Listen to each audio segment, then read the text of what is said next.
Oh, definitely.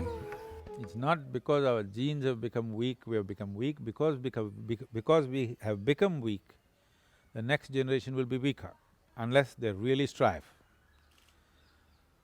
There is substantial scientific evidence to show within a single generation the genetic structure of a particular family or whatever can deteriorate. There is enough evidence to show that.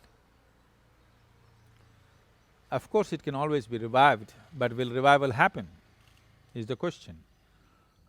When you're going to have an electric car to drive from your sitting room to bedroom, or you drive your bed wherever you go to the office, it may happen. Maybe you drive in your bed to your office and work there and sleep there, and because everything is touch of button, or touching buttons also will go away, probably if you verbally say it, everything will get typed and all the work gets done. And you don't have to use either your body or your brains in any great length. Definitely in a single generation we can fall dramatically. I think it's happening at an alarming rate. If you look at the children today, simple things that all kids would be capable of when we were growing up, today is like circus for a whole lot of children, only very athletic ones can do it. I was speaking to a group of very elite group in Chennai.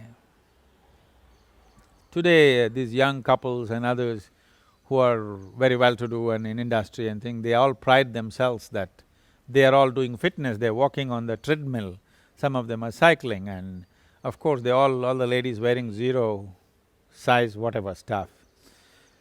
They think they're fit. So I asked them a simple question, suppose all you guys are walking on the street, if a tiger came or a flood came or something happened, how many of you can just climb this tree and save your life? How many of you can do this? Only the menial laborers, those who are doing laborer's job on the street, somebody who's building the road or somebody who's digging a hole somewhere, only that guy will save himself, none of you will be able to climb a tree. They said, yes. Then that means what? This is not fitness, you can only walk on treadmill and wear zero size by eating only salads. If you eat anything more, you'll have indigestion. This is not fitness. You think you're fit if you look trim and fit into a particular kind of thing. No, the very sinuses of life within you have become weak. I know this very well because I find it's almost impossible to initiate, I would say, among the people that I meet, there may be people in rural areas who are capable of this, but among the people who come to us, 90% of the people are unfit for any kind of strong Kriya Yoga because they don't have the body to do it.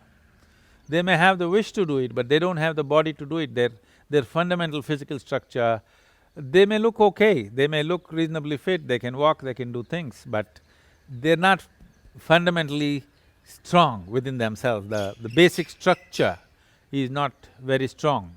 That weakening is happening dramatically, and as these technologies make you do less and less, both in body and brain, I think it's a very serious affair, very, very serious affair.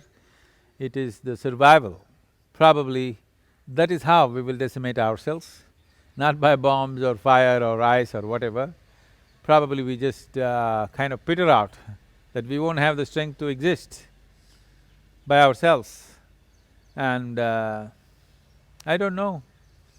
Right now I know a whole lot of people beyond 80, 85 are on kind of different types of life support. This need for life support, the age at which life support is needed, I'm just thinking, I don't have all the facts on this, but I'm thinking in 50 years' time, if we continue like this, the age at which human beings need life support may come down dramatically by 10, 15 years than what it is right now. And that is serious weakening of human structure. And the next generation that generation reproduces will definitely inherit that. And the genetic structure, if it weakens over a period of time, it's definitely of concern. So one of the things that we need to do, the reason when we set up the yoga center in America, we set up a 1,300-acre ashram. Everybody said, this is crazy, Sadhguru, we must buy 25 acres next to Atlanta and do the ashram. I said the purpose of the ashram is not just to have a center and meditate and whatever, it's to regenerate life. I'm not just saying one ashram is going to save this, but it is needed in many, many places. This needs to happen, that we have to go back to the land, we have to live with the five elements, we have to be exposed to the earth, we have to be exposed to the sky, to the rain. These things need to happen. Without being in communication with all the five elements, without being in communion with all the forces of life, all the forces of life are not just within your body, it's just all over the place. Without rapporting with it, without confronting it, without every day being in touch with it, life doesn't happen strong. We need to live strong. That is the purpose of yoga, not just being frail and eating vegetables and closing your eyes, that's not just that.